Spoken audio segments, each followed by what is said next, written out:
नमस्कार दोस्तों, आप सभी का स्वागत है सेहत की बात में। आज हमारे साथ है जाने माने हड्डी रोग विशेषज्ञ डॉक्टर शिवजी प्रजापति, जो नमस्कार। पॉपुलर ग्रुप ऑफ हॉस्पिटल्स में कार्यरत है। तो सर, मैं आपसे आज जानकारी चाहूँगी जी, जेरियाट्रिक पेशेंट्स में होने वाले बोन रिलेटेड डिजीज़ेज़ के बारे में।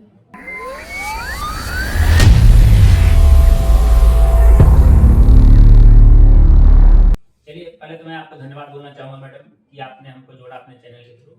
तो ये जो जीरियाट्रिक पॉपुलेशन है, जीरियाट्रिक मतलब ओल्ड एज पॉपुलेशन, इनमें मोस्ट कॉमन जो प्रॉब्लम देखने को आती है लोगों को, 2 ही कंप्लेंट लेके आते हैं, घुटने या कमर का दर्द लेके आते हैं या फिर एक उनका रहता है कि ऑस्टियोपोरोसिस एक सिम्पटम में जब प्रेज़ेंट हो जाता है, तब वो लेके आते हैं। तो ऑस्टियोपोरोसिस और ऑस्टियोआर्थराइटिस देखा जाए तो एक कॉमन प्रॉब्लम है ओल्ड एज के सर, मैं लोगों में। आपसे ऑस्टियोपोरोसिस के बारे में और ऑस्टियोआर्थराइटिस दोनों के बारे में जानना चाहूँगी। जी, जी। तो हम पहले बात कर लेते हैं ऑस्टियोपोरोसिस के बारे में। तो देखिए जैसा कि आज तो 21 तारीख हो गया, कल ही हमने बताया कि ऑस्टियोपोरोसिस डे मनाया जाता है, वर्ल्ड ऑस्टियोपोरोसिस डे 20 अक्टूबर को मनाया जाता है। इसका मकसद यही रहता है कि ऑस्टियोपोरोसिस को प्रिवेंट करना है। इस बार का थीम था कि नो मोर फ्रेजाइल बोन, मतलब कोई भी हड्डी कमज़ोर नहीं रखनी है हमको। तो इसमें क्या है, ऑस्टियोपोरोसिस में बोन हमारी वीक हो जाती है। सर, इसके कुछ सिम्पटम्स पता चलते हैं पेशेंट पार्ट में? जी, जी। तो उसमें क्या होता है कि बोन वीक हो जाने से ओल्ड एज में वेरियस कॉजेज़ हैं उसके, तो वीक हो जाने से उनका सिम्पटम्स मोस्टली कमर दर्द रहेगा, होल बॉडी पेन रहेगा, जो शरीर में शक्ति है, उस शक्ति में कमी लगेगी, लगेगा कि दर्द हो रहा है, दिन भर चिड़चिड़े से रहेंगे। कमर दर्द मोस्ट कॉमन है, एड़ी का दर्द भी हो सकता है वो।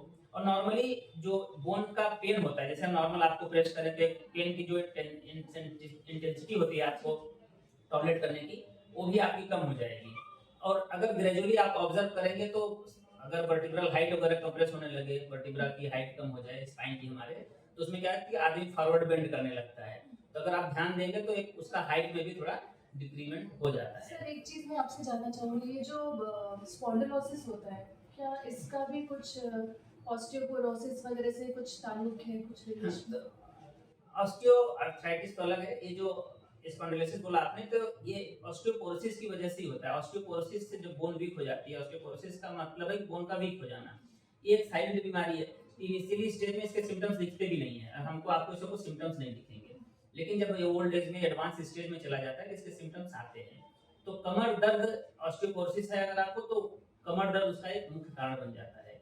और ओल्ड एज में डिजेनरेटिव चेंजेस भी होते हैं, तो डिजेनरेटिव चेंजेस की वजह से, स्पॉन्डिलाइटिस की वजह से और ऑस्टियोपोरोसिस की वजह से ये कमर दर्द महिलाओं में खासकर ज्यादा हो जाता है ओल्ड एज में। तो हम मैडम ये भी बताना चाहेंगे कि अब अगर आपको ऑस्टियोपोरोसिस सस्पेक्ट है या हम सोच रहे हैं तो उससे हम कैसे बचें, हम सोच रहे हैं आपको ये सब जानकारी दिया जाए।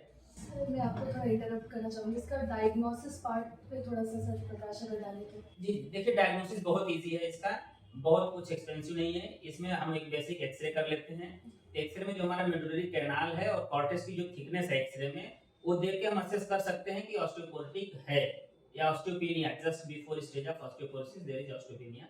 वो हम असेस कर सकते हैं बेसिक एक्स-रे से। उसमें कुछ लाइन्स भी होती हैं, हमारे सिंस इंडेक्स हैं, तो सब देख के हम असेस कर सकते हैं। अदरवाइज़ एक डेक्सा स्कैन होता है, बीएमडी टेस्ट जो बोलते हैं, डेक्सा स्कैन करके भी हम 100% कंफर्म कर सकते हैं कि ऑस्टियोपोरोसिस है कि नहीं है। ये डायग्नोसिस 2 बेसिक डायग्नोस्टिक टेस्ट है हमारे पास। सर, मैं अब यही जानना चाहूँगी, अगर किसी को ऑस्टियोपोरोसिस हो रहा है तो उसका रोकथाम कैसे हो सकता है? पहले तो हमको इसका बचाव करना पड़ेगा ताकि ऑस्टियोपोरोसिस डिले हो या ना हो, मतलब बोन हमारी स्ट्रेंथ बनी रहे। तो सबसे इम्पोर्टेंट है हमारा उसके लिए लाइफस्टाइल सही होना चाहिए। रेगुलर हमको व्यायाम, एक्सरसाइज, योगा जो भी आप करते हैं वो करना है। आधे घंटे तो कम से कम आपको शरीर के लिए देना है, आपका कितना भी बिजी शेड्यूल हो। उसके साथ ही साथ आपको प्लेंटी ऑफ वाटर पीना है, खूब पानी पीना है। सुबह धूप ज़रूर लेनी है, सुबह शाम जब एक्सरसाइज करेंगे तो थोड़ा सन एक्सपोज़र ज़रूर लेना है आपको। कैल्शियम रिच डाइट खानी है, रागी वगैरह जो होता है, रागी, हरी साग-सब्ज़ी, पनीर, दूध, अंडा ये सब खाना है। एलॉन्ग विथ जो विटामिन डी के सोर्सेज़ हैं, वो भी लेना है। काजू वगैरह आप खा सकते हैं, बादाम वगैरह ले सकते हैं, ड्राई फ्रूट्स वगैरह। इसके साथ-साथ आपको जो भी बैड हैबिट्स हैं, स्मोकिंग हो गया, अल्कोहल हो गया, ये भी ऑस्टियोपोरोसिस को प्रमोट करता है। अल्कोहल वगैरह से भी आपको दूर रहना पड़ेगा। सर, मैं आपसे यही जानना चाहूँगी, सर, जो विटामिन डी सप्लीमेंट्स होते हैं और जो जी। कैल्शियम, क्या रेगुलर बेसिस पे हमें लेना चाहिए? और कौन-सा वो एज ग्रुप है कि हमें वहाँ से स्टार्ट करना चाहिए कैल्शियम और विटामिन डी लेना? जी जी, बहुत अच्छा सवाल पूछा आपने, क्योंकि जो विटामिन डी का अभी हमारे पास बहुत सारे लोग आते हैं, तो मैक्सिमम सबका विटामिन डी कम है। तो एक एज के बाद तो आप रेगुलर विटामिन डी ले ही सकते हैं, लीजिए, कुछ दिन इंटरप्ट करिए, फिर लीजिए। तो नॉर्मली जो हमारा 60,000 था, लोग बोलते हैं सर इसको तो वीकली देना है, लेकिन ऑलरेडी हमारे पास डिफिशियंसी है विटामिन डी की, तो उसका एक मेंटेनेंस डोज होता है लगभग 6 लाख का, या आप उसको इंजेक्शन दे दीजिए विटामिन डी का, या फिर आप विटामिन डी अगर दे रहे हैं कैप्सूल्स में, तो उसको 60 वाला जो है 10 दिन आप लगातार उसको दे सकती हैं। अगर उसका विटामिन डी कम है और खासकर अगर ऑस्टियोपोरोसिस वगैरह है, सस्पेक्ट कर रही हैं तो 10 दिन आप विटामिन डी दे सकते हैं। उसके साथ कैल्शियम अलग से सप्लीमेंट भी दे सकते हैं। कैल्शियम आप 1 महीने दे के 2-3 महीने होल्ड कर सकती हैं।